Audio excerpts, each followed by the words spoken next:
আমরা বেশ কয়েকটি আসনে এখন পর্যন্ত আমরা প্রায় 30টি আসনে আমরা এই ধরনের চরম অব্যবস্থাপনা দেখেছি, যেখানে ভোট জালিয়াতি হয়েছে, কারচুপি হয়েছে, যে সমস্ত কাগজগুলো তারা দিয়েছেন সেখানে অপারেটিং হয়েছে, ঘষা মাজা হয়েছে, বিভিন্ন ধরনের অসুবিধা হয়েছে। আমরা এই সমস্ত বিষয়গুলো নির্বাচনের দিনও জানিয়েছিলাম।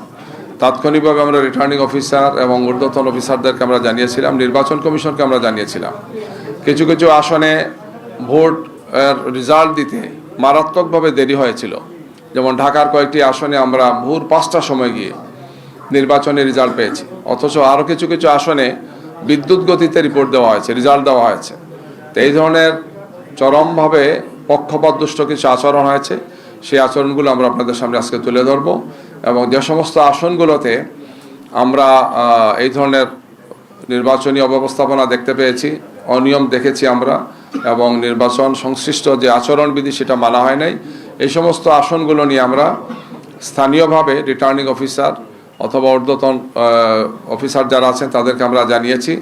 আমরা পুনঃগণনার জন্য, নতুন করে ভোট গণনার জন্য আমরা সেখানে সংশ্লিষ্ট যারা আছেন তাদেরকে আমরা আহ্বান জানিয়েছি, যাতে তারা এই বিষয়ে সেখানে প্রয়োজনীয় পদক্ষেপগুলো গ্রহণ করে।